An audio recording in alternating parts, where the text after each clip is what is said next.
Muy buenas tardes, queridos amigos, queridas amigas. Les saludamos en el nombre de nuestro Señor y estamos muy contentos de poder estar nuestro tercer jueves listos para poder avanzar, ¿cierto? Y tener este lindo estudio denominado Crisis Final. Hoy día estamos en la lección 3, ¿cierto? Que habla sobre algo muy interesante. Yo tengo aquí mi lección, la lección número 3, un santuario en medio de la crisis. Así que vamos a buscar tus cosas, busca tu lección, busca tu Biblia, ¿cierto? Yo aquí también la tengo, aquí tengo la mía, ¿cierto? Y porque vamos a ir leyendo también algunas cosas, algunos versículos interesantes que tienen que ver con la lección del día de hoy. Vamos a ir a nuestra lección, pero antes vamos a orar. Vamos a pedirle al Señor que nos acompañe y que lo que vamos a estudiar hoy día pueda servir para que podamos seguir entendiendo un poco más de lo que Cristo hace por nosotros todos los días y por qué es tan importante aceptarlo como nuestro Salvador personal. Vamos a orar, te invito ahí donde tú estás a que podamos orar al Señor. Cariñoso buen Dios y Padre Santo, te agradecemos por la posibilidad que tú nos das de nuevamente poder estar con nuestros hermanos, con nuestros amigos y poder estudiar una lección más de este lindo curso Crisis Final.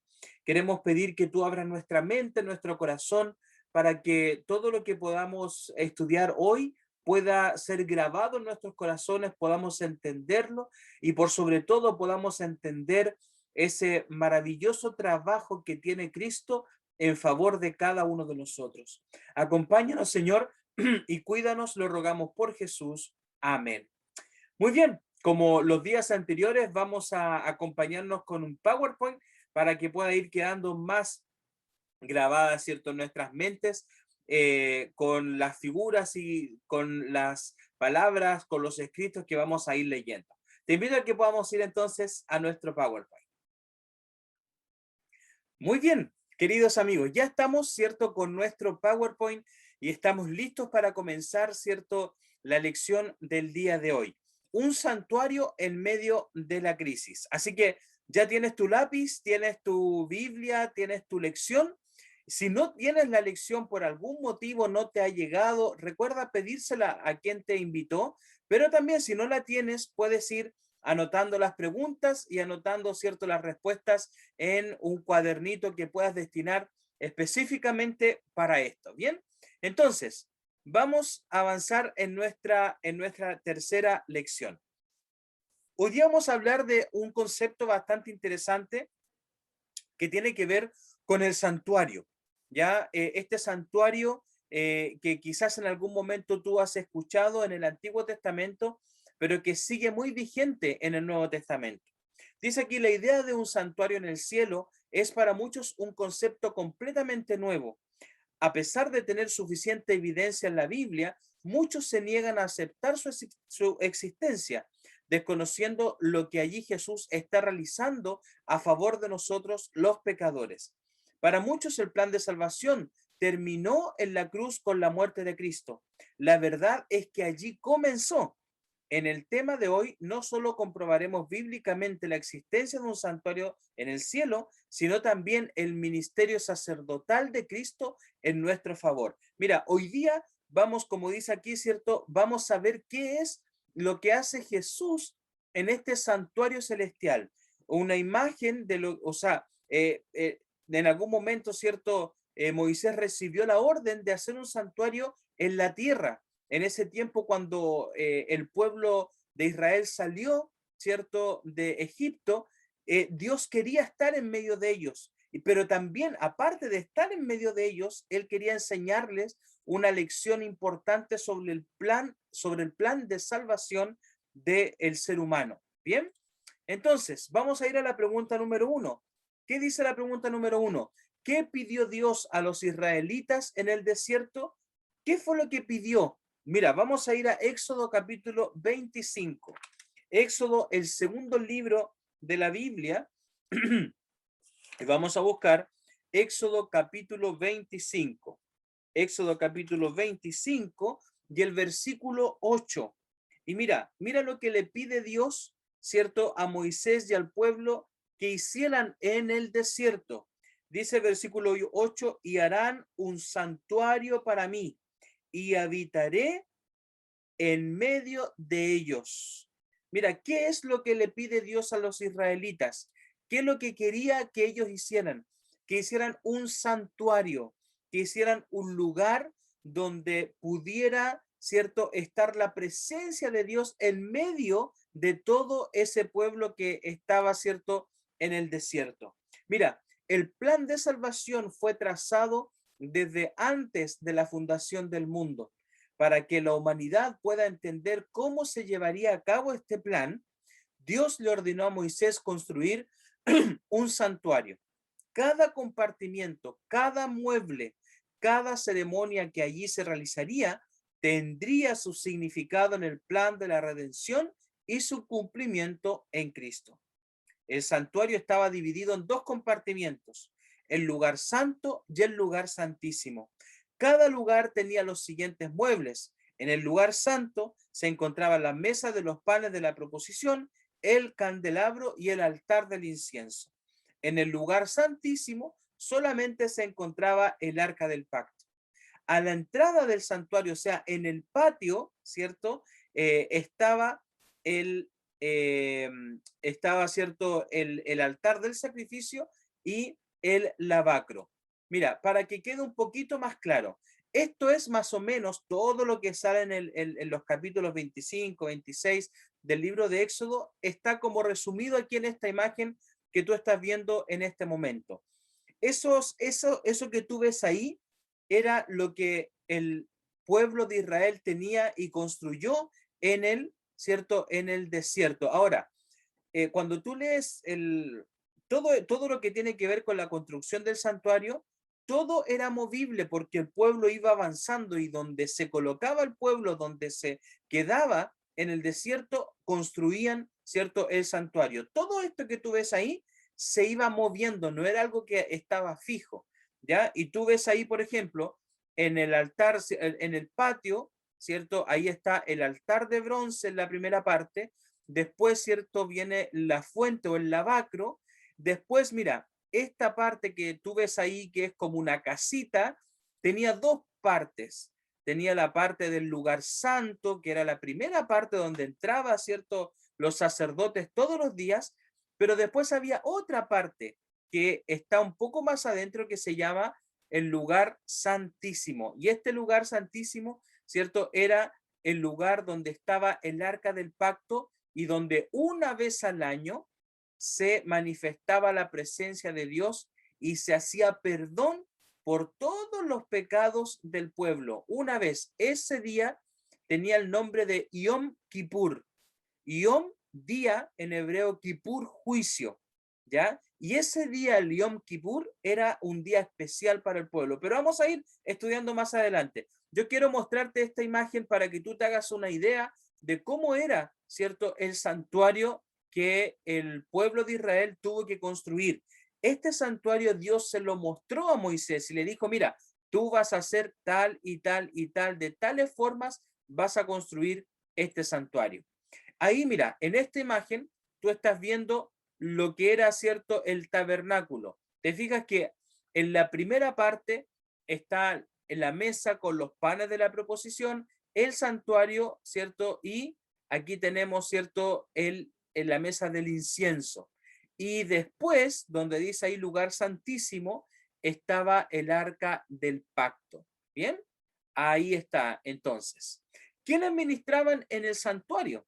En el lugar santo, los sacerdotes oficiaban. ¿Te acuerdas del lugar santo? Mira, es esta parte de aforita, ¿cierto? Donde está el candelabro. Ese es el lugar santo.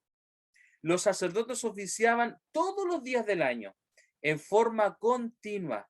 En el lugar santísimo, solo el sumo sacerdote se presentaba una vez al año. Lo que yo te decía recién, en este día especial, ¿cierto?, de juicio, donde el Señor perdonaba los pecados, ¿cierto?, de todas las personas, ¿cierto? Y aquí en este santuario habían tres tipos de sacrificios. el sacrificio continuo. Ahí está con los textos, tú lo puedes buscar después. No vamos a leer los textos todos porque se nos alargaría mucho el estudio, ¿ya? Pero estaba el sacrificio continuo que era ofrecido por la mañana y por la tarde para iniciar y para cerrar las actividades del día. También estaba el sacrificio por el pecado, ¿cierto? Donde cada pecador llevaba su ofrenda, su propio cordero para ser sacrificado, ¿cierto? Y también existía el sacrificio expiatorio, que era una vez al año, que yo te decía que era el Yom Kippur. ¿Por qué? Mira, ¿por qué Dios le pide al pueblo de Israel, le pide a Moisés que puedan erigir un santuario en la tierra? Porque cada vez, querido amigo y amiga, cada vez que alguien pecaba, tenía que ir con un corderito para poder sacrificarlo y no morir él, sino que moría este corderito sin mancha, este corderito perfecto, ¿ya? Y esto obviamente iba a simbolizar lo que iba a ser Cristo después cuando viniera a esta tierra por cada uno de nosotros. Por eso es importante, mi amigo y amiga, que nosotros entendamos todo el sistema del santuario, qué es lo que se hacía en el santuario, ¿ya? Y dentro de todo esto que se hacía, ¿cierto? Esto era algo para enseñar a los israelitas el plan de salvación, porque en algún momento de la historia iba a venir este cordero, como dice Juan, ¿cierto? ¿Te acuerdas Juan el Bautista cuando ve a Jesús y le dice, he ahí el cordero de Dios que quita el pecado del mundo? Está haciendo alusión, queridos, a ese momento, a esos momentos que se vivían, ¿cierto?, en el santuario terrenal. Mira, entre paréntesis, hay algunas personas, algunas religiones que dicen que el Antiguo Testamento está obsoleto. Pero ¿cómo va a estar obsoleto? ¿Cómo podríamos entender el Nuevo Testamento, el cumplimiento del sacrificio de Cristo, el cumplimiento de la intercesión de Cristo por nosotros hoy día en el santuario celestial, si no tomáramos en cuenta el Antiguo Testamento? ¿Te fijas qué interesante? La Biblia es una sola, ¿cierto?, que nos guía y es una unidad completa. Bien, vamos a la pregunta número 2. ¿A quién representaba el cordero sacrificial? Mira, vamos a ir ahí a Juan, el Evangelio según San Juan, capítulo 1.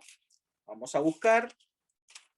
Tú estás buscando también en tu Biblia, yo aquí también estoy buscando. Juan capítulo 1, Juan capítulo 1, versículo 29. 1:29. Mira, justamente el versículo que yo te estaba comentando. Dice, el día siguiente vio Juan a Jesús que venía a él y le dijo, he aquí el Cordero de Dios que quita el pecado del mundo. ¿De dónde crees tú, mi amigo, que venía esta referencia? ¿Por qué Juan el Bautista llama Cordero de Dios a Jesús? Por todo el sistema, ¿cierto?, del santuario terrenal, donde el pueblo de Israel todos los días aprendía que alguien debía morir por los pecados. Y en esa misericordia de Dios es que Dios hace este plan, ¿cierto? Confecciona todo este simbolismo para que nosotros pudiéramos entender el sacrificio que en algún momento iba a hacer Jesucristo. Entonces la pregunta 2 dice, ¿a quién representaba el cordero sacrificial?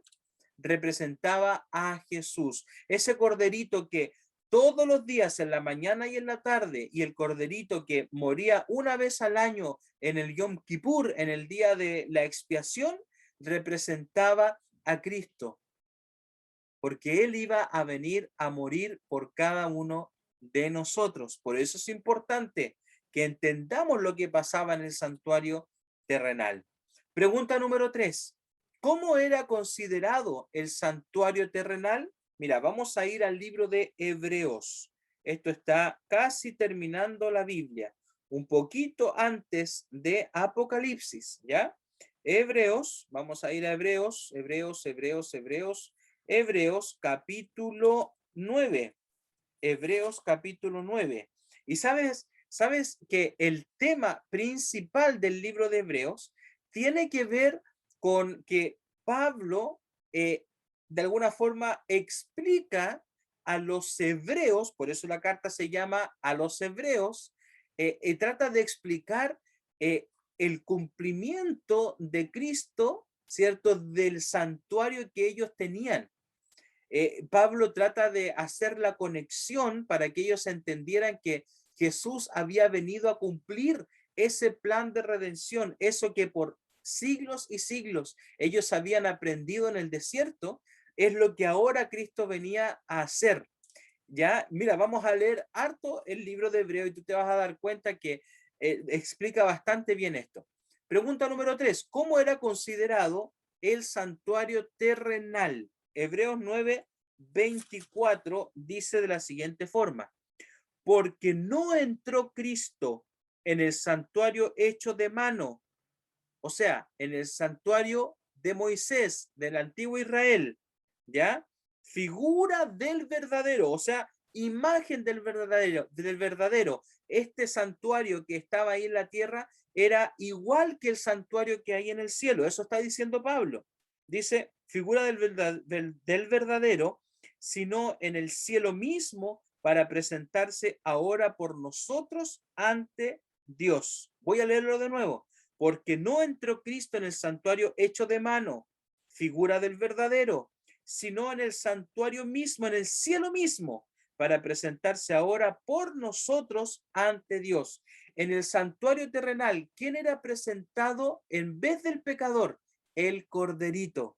El corderito era muerto, era degollado y entregaba la vida, ¿cierto?, por el pecador. ¿Sabes qué? Dice los comentarios y la historia que el pecador, la persona que había cometido algún pecado, cuando iba con su cordero, el mismo pecador ponía su mano en la cabecita del cordero, ¿cierto? Y simbólicamente le traspasaba los pecados al cordero. Simbólicamente, ese cordero, ese pecador, esa persona que había cometido algún pecado sabía que tenía que morir, pero no moría porque este corderito era el sustituto para pagar esos pecados que él había cometido. Y simbólicamente dice que él colocaba su mano y, ¿cierto?, era traspasado simbólicamente los pecados a ese cordero. Mira qué interesante. Y después ese cordero, el Hijo de Dios, vino a morir por todos los pecados, por ti y por mí. Qué interesante. ¿Cómo era considerado entonces el santuario terrenal? Era considerado figura del verdadero, o sea, cuando Dios le dice a Moisés, mira Moisés, construye este santuario, yo te voy a dar todas las características. Lo que estaba diciendo Dios es que construyera un santuario igual al que estaba en el cielo. ¿Bien? Por eso dice figura del verdadero, o imagen del verdadero, o reflejo del verdadero. Mira, dice, Dios mismo le mostró a Moisés el modelo de su construcción. Ahí está, tú lo puedes ver en Éxodo capítulo 25. La Biblia nos enseña que todo lo que había y se hacía en el santuario terrenal era figura y sombra de las cosas celestiales. El santuario celestial es mejor y muy superior porque es el original hecho por Dios mismo. Además, antecede al terrenal, es decir, existía antes que el santuario que Moisés construyó. Vamos a la pregunta número 4. ¿A dónde entonces entró Jesús cuando ascendió a los cielos? ¿A dónde entró Jesús cuando ascendió al cielo?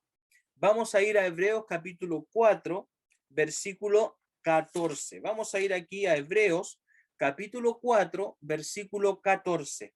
Y mira, dice de la siguiente forma: por tanto, dice, teniendo un gran sumo sacerdote que traspasó los cielos, Jesús, el Hijo de Dios, retengamos nuestra profesión. Y mira lo que dice el capítulo 9, versículos 11 y 12.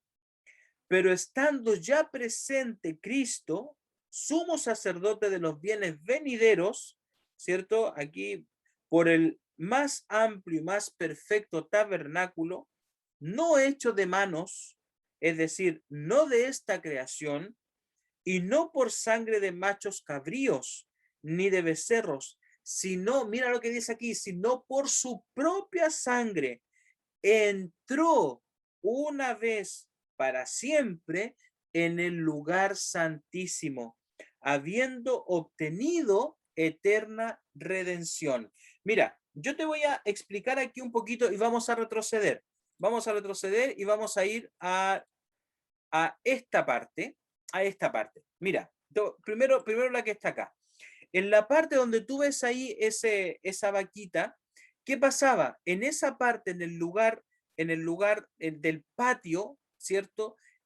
Cuando una persona traía su ofrenda, traía una expiación por los pecados, en el patio se sacrificaba ese corderito, ¿ya? Y la sangre se esparcía en esto, simbólicamente en esta parte donde dice el lugar santo, ¿ya? Ahí entraba, y solamente hasta ahí entraban los sacerdotes, los que oficiaban todos los días. Pero una vez al año, en esta parte del patio, se sacrificaba un corderito sin mancha, y el sumo sacerdote entraba con la sangre, ¿cierto? Símbolo, ¿cierto? De la entrega de la vida, ¿cierto? Y ahora pasaba del lugar santo al lugar santísimo, a este lugar. Y ahí, ¿qué hacía el sacerdote ahí? El sumo sacerdote, de alguna forma, intercedía por los pecados de todo el pueblo. O sea, una vez al año, el sumo sacerdote entraba al lugar santísimo e intercedía por los pecados de su pueblo. ¿Ya? Entonces, mira, esto mismo que estamos aquí respondiendo, esa pregunta, ¿a dónde fue que fue Jesucristo entonces ahora a interceder por nosotros? ¿A dónde fue? Al santuario celestial. Ahí es donde Cristo llegó a interceder por los pecados como un gran sumo sacerdote, como ese cordero inmolado, como ese cordero que tenía que morir para el perdón de nuestros pecados. Entonces, hoy, queridos hermanos, la Biblia nos dice y nos confirma que Cristo está en este momento en el santuario celestial. Mira qué interesante y qué importante es entender ese santuario terrenal que los israelitas tenían para que ahora podamos entender en qué momento de la historia estamos viviendo. En la siguiente lección, mira, yo la voy a buscar aquí, que sería la lección número 4. Voy a ver acá. Eh, ya, mira, en la lección número 4 se llama así, la purificación del santuario celestial y el juicio. Es esta lección. Mira, cuando estudiemos la próxima semana esa lección, vas a entender un poco más del momento importante que estamos viviendo, queridos hermanos y amigos, en este momento. Por eso durante este estudio vamos a estudiar también profecías. Vamos a estudiar profecías de Daniel y profecías de Apocalipsis, porque nos va a quedar muy claro, mi amigo y mi amiga, el momento que estamos viviendo trascendental de la historia del ser humano. Pero no te voy a adelantar, voy a dejarlo ahí, porque eso viene, ¿cierto? En las siguientes 2 lecciones vamos a hablar sobre esto. ¿Bien? Entonces, dice aquí, después de haber resucitado, dice que Jesús subió a los cielos para inaugurar entonces su obra en el santuario celestial. ¿Te acuerdas en el santuario terrenal dónde se mataba el corderito? En el patio. Y después la sangre ingresaba ¿dónde? Al lugar santo. De la misma forma, Cristo cuando estuvo en esta tierra, murió, ¿cierto? Y entregó su vida. Y cuando ascendió al cielo, ¿a dónde entró? Al lugar santo del santuario celestial. ¿Bien? Ok. Vamos entonces a la pregunta número 5. Dice, ¿qué evidencias tenemos de la existencia de un santuario en el cielo? Describe cómo aparece el santuario celestial en los siguientes textos. Ahí, ¿cierto? Nosotros tenemos que completar. Yo tengo acá, ¿cierto? Mi lección. Estamos, ¿cierto? En la pregunta número 5. Y ahí tenemos los tres textos y, ¿cierto? Prepárate porque vamos a ir completando. ¿Bien? Hebreos, vamos a ir a Hebreos. Hebreos capítulo 8. ¿Qué dice Hebreos capítulo 8, versículo 2? Mira lo que dice. Aquí tengo. Hebreos capítulo 8, versículo 2. Dice, ministro del Hebreos capítulo 8, versículo... Sí. Ministro del santuario y de aquel verdadero tabernáculo que levantó el Señor y no el hombre. Vamos a ir. Tenla ahí ese versículo. Vamos a leer Hebreos 9:11.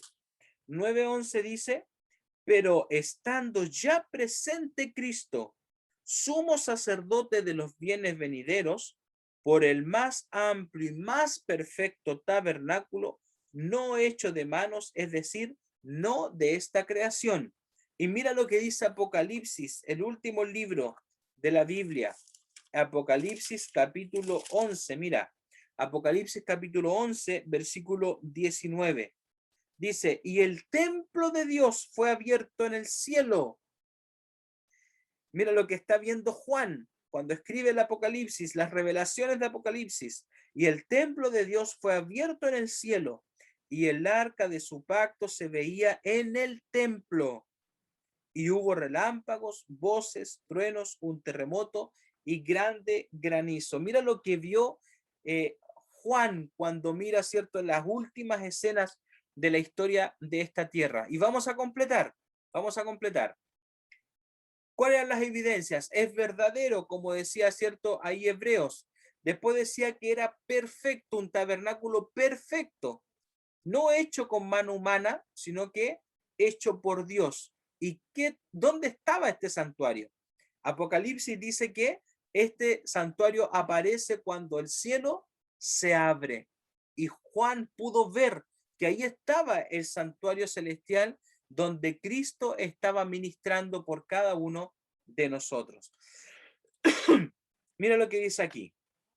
La verdad es que hay un santuario en el cielo donde Cristo está oficiando como nuestro sumo sacerdote. Pablo asegura haber visto el santuario celestial. Moisés vio ese santuario en el monte Sinaí. Juan en el Apocalipsis también lo vio. De hecho, el santuario terrenal es una copia. El santuario real está en el cielo con un ministerio sacerdotal mucho más real, que es el de Cristo. Mira, mira qué interesante. Cristo toma nuestros pecados y los lleva consigo al Padre ofreciendo su sacrificio. ¿Te acuerdas qué hacía el santuario en el santuario terrenal el sacerdote? Tomaba la sangre del cordero y la ofrecía como expiación para los pecados de la persona que traía ese cordero. Mira, ahora es el mismo Cristo que ofrece su propia sangre, ofrece su muerte, por eso se le llama una muerte expiatoria, porque es una muerte que Cristo, ¿cierto?, ofreció para poder perdonarnos. Dice, Cristo transforma nuestros pedidos en súplicas. Solo tenemos que arrepentirnos de corazón y pedir con fe el perdón de nuestros pecados. Y mira lo que dice aquí interesante. Tenemos a un mediador que intercede entre Dios y los hombres. Intercede por nosotros ante Dios ofreciendo los méritos de su propio sacrificio, implorando el perdón de los pecados de quienes se arrepienten.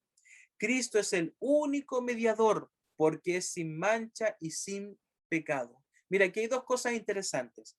Cuando tú le pides a Dios, el Señor, ¿cierto?, te perdona no porque tú tengas méritos. Tú no entregaste tu sangre para morir por nosotros. ¿Quién la entregó? Cristo. Cristo tiene los méritos para que cuando le pedimos perdón al Señor, el Señor mira y no nos ve a nosotros. El Señor mira a Cristo, a su Hijo. Y su Hijo dice, mira, yo entregué mi sangre. Aquí están las marcas de los clavos. Perdona a mi hijo Claudio. Y el Señor me perdona porque Él intercede por nosotros en el santuario celestial y no intercede solamente por mí, sino que también intercede por cada uno de nosotros, por ti también. Pregunta número 6. ¿Qué hace Cristo en el santuario celestial? Mira, vamos a buscarlo porque esto importante es que la Biblia sea la que nos enseñe. Y mira, ¿te has fijado que varios textos los hemos leído en Hebreos, en la carta a los Hebreos? Bueno, es por lo que yo te expliqué al principio. Pablo, que era un hebreo, pero convertido al cristianismo, que era un fariseo, pero que ahora, después que se encontró con Cristo, se convirtió y ahora lo único que él hacía era predicar de Cristo. Él trata de explicarle a los hebreos por qué era importante el sacrificio de Cristo en la cruz, porque recordaba y era el cumplimiento de años y años, ¿cierto?, del movimiento en el santuario terrenal. Entonces, ahora, ¿qué hace Cristo en el santuario celestial? Hebreos capítulo 7. Vamos a ir a Hebreos capítulo 7, versículos 25 y 26. Hebreos capítulo 7, versículos 25 y 26. Mira lo que dice acá. Dice, por lo cual puede también salvar perpetuamente a los que por él se acercan a Dios, viviendo siempre para interceder por ellos. Mira lo que dice el versículo 26. Porque tal sumo sacerdote, ¿quién era el que entraba al lugar santísimo? No al lugar santo, al lugar santísimo, a la presencia de Dios. ¿Quién era? El sumo sacerdote en el pueblo de Israel. Mira quién ahora entra al lugar santísimo en el santuario celestial. Dice, porque tal sumo sacerdote nos convenía. ¿Quién? Cristo, santo, inocente, sin mancha, apartado de los pecados y hecho más sublime que los cielos. Entonces, mira, ¿qué hace entonces Cristo en el santuario celestial? Intercede por nosotros. Por eso, mi querido amigo y amiga, nosotros para ir a pedirle al Señor que nos perdone, que nos ayude, no necesitamos de entes intermedias. No necesitamos, tú puedes ir directo al cielo, directo en una oración elevada desde tu corazón. No es necesario, mira, el único que puede interceder por nosotros es Cristo, porque Cristo murió aquí, porque Cristo sufrió, porque Cristo se pasó hambre, Cristo lo golpearon. Por eso no se entiende, por eso era necesario que Él viniera a morir, porque había que pasar por esta experiencia.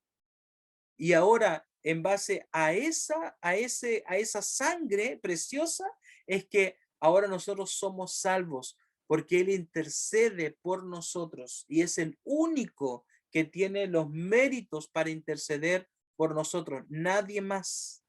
Y es nadie más, querido amigo y querida amiga. Bien, mira, dice, las escrituras afirman claramente que Cristo es nuestro intercesor y abogado ante el Padre. La palabra interceder significa acercarse a alguien para pedir algo en favor de otros. No debe suponerse que esto significa que Dios necesita ser persuadido para que sea benévolo con su pueblo, pues Él fue quien amó de tal manera al mundo que dio a su único hijo.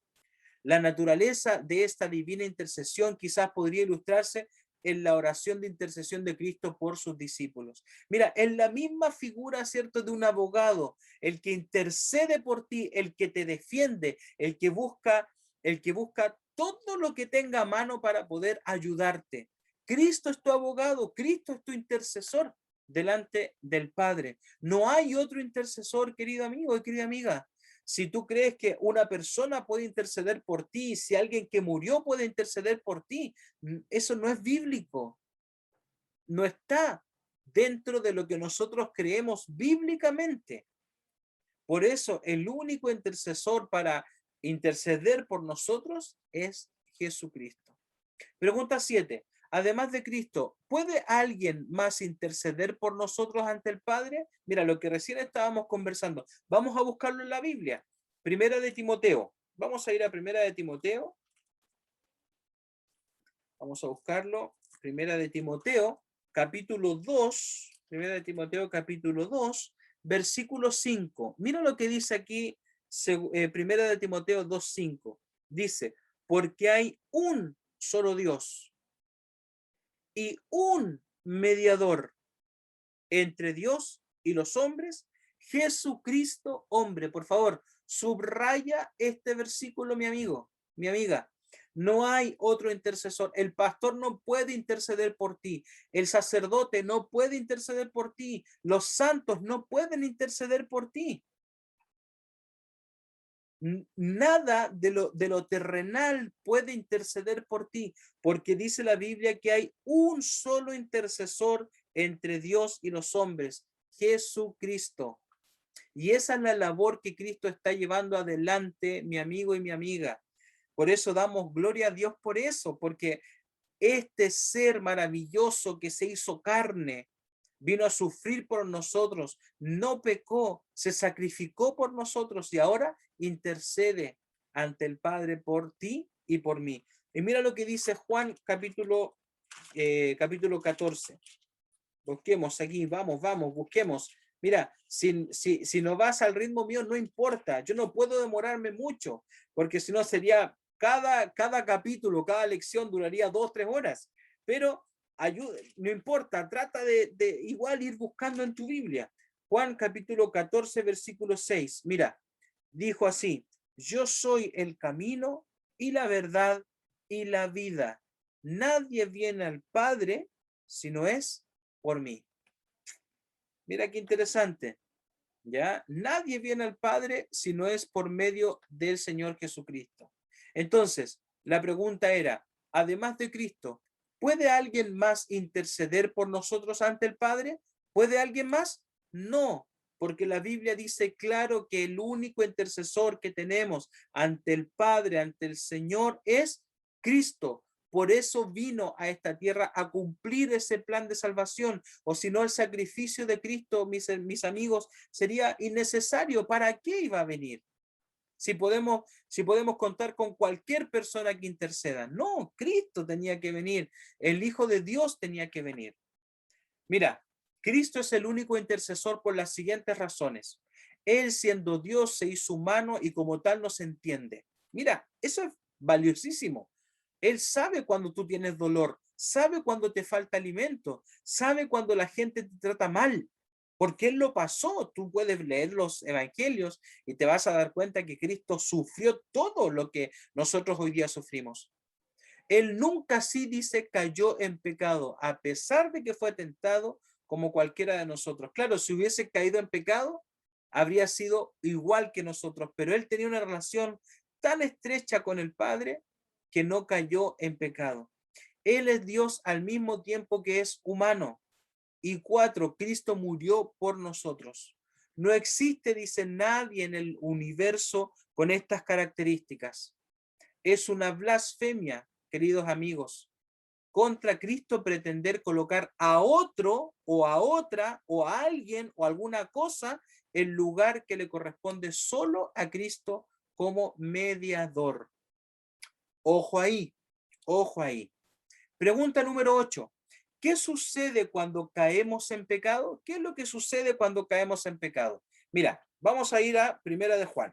Primera de Juan es un librito muy cortito que está antes, inmediatamente antes de Apocalipsis, que es el último libro de la Biblia. Primera de Juan, capítulo 2, versículos 1 y 2. Mira la pregunta. ¿Qué sucede cuando caemos en pecado?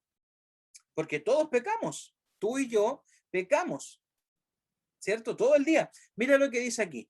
Dice, hijitos míos, mira cómo trata, qué linda la forma, ¿cierto? Tan cariñosa. Hijitos míos, estas cosas os escribo para que no pequéis. Todo lo que está en la Biblia es para que no pequemos, son instrucciones, es lo que Cristo dejó. Y si alguno hubiere pecado, dice, abogado tenemos para con el Padre, a Jesucristo es el justo. Y Él es la propiciación por nuestros pecados, y no solamente por los nuestros, sino también por los de todo el mundo. Mira qué interesante. No solamente por los nuestros, sino que por todo el mundo. Mira, Cristo quisiera salvar a todo el mundo, pero no puede obligarnos. Él no puede obligarnos. Esto es voluntario, mi amigo y mi amiga. Bien, entonces, ¿qué sucede cuando cometemos pecado? Tenemos a Jesús como nuestro abogado, ¿cierto? Y esto, hermanos, es un trabajo que Cristo hace día y noche por cada uno de nosotros. Cuán cuidadoso es el Padre, dice, para evitar que ningún ser humano se pierda. La voluntad de Dios es que ninguno peque, pero Él sabe de nuestra condición pecaminosa, que somos esclavos del pecado y que por otro lado Satanás está presto a destruirnos. Por eso Dios presenta una tabla de salvación. Cristo como nuestro abogado, quien nos defiende y protege de las acusaciones del diablo. Cristo no nos abandona cuando pecamos. Al contrario, Él está allí extendiendo su mano para sacarnos del pozo en el que hemos caído. No nos dejará para que perezcamos de ninguna manera. Cristo fue tentado como cualquiera de nosotros y por eso sabemos cómo cierto, dices socorrer y por eso sabe cómo socorrer a los que son tentados. Mira, Cristo, querido amigo, está dispuesto a ayudarnos. Cristo está dispuesto a poder sacarnos del lodo cenagoso del pecado. Así como en el antiguo Israel, un corderito moría por los pecados de las personas, también hoy Cristo murió por ti y por mí y ahora intercede en el santuario celestial ante el Padre. Entonces, cuando sabemos esto, queridos amigos y hermanos, ¿qué es lo que debemos hacer? ¿Qué debemos hacer con esto? Mira, Hebreos 4:15 dice así. Vamos a buscar en nuestras Biblias. Hebreos capítulo 4, versículo 15. Mira, porque no tenemos un sumo sacerdote que no pueda compadecerse de nuestras debilidades, sino uno que fue tentado en todo según nuestra semejanza, pero sin pecado. Mira, tenemos un sumo sacerdote que actúa como nuestro, cierto, intercesor. Mira que dice el versículo 16. Acerquémonos pues confiadamente al trono de la gracia para alcanzar misericordia y hallar gracia para el oportuno socorro. ¿Qué tenemos que hacer? Acercarnos con confianza ante el Señor. Mucha gente tiene miedo y dice, pero ¿cómo voy a estar molestando a Dios con estas tonterías? Hermano y amigo, no son tonterías. Tu vida es preciosa.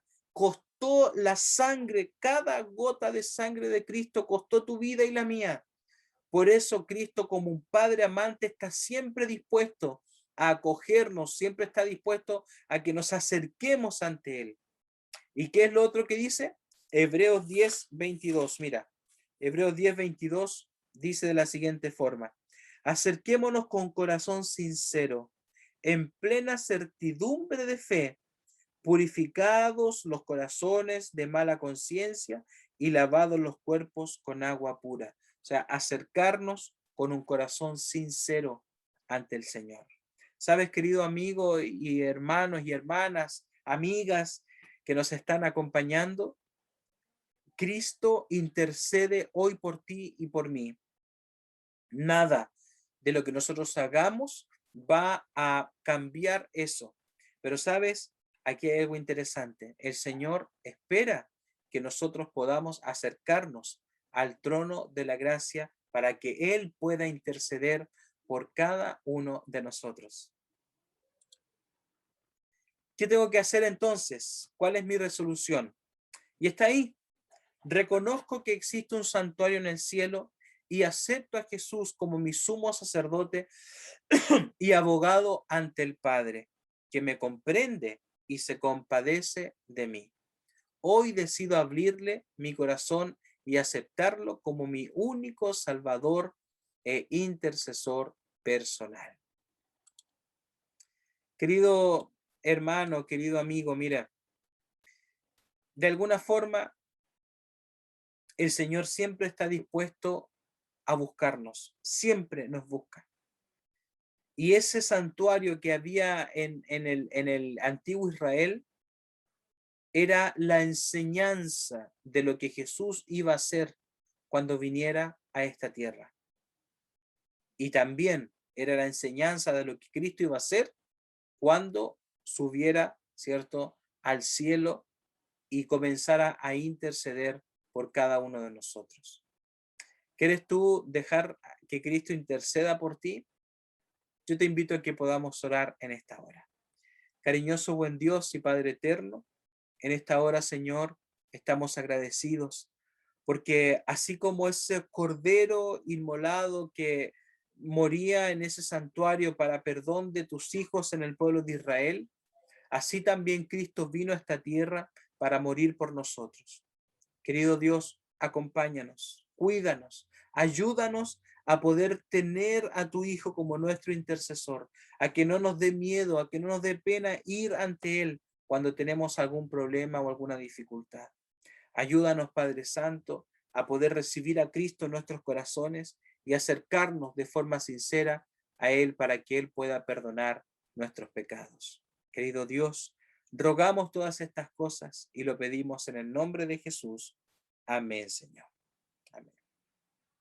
Queridos amigos, les invitamos para una nueva oportunidad próximo jueves para una nueva lección. Vamos a extender lo que estudiamos hoy día sobre el santuario y vamos a entender entonces de qué se trata este juicio que habla la Biblia.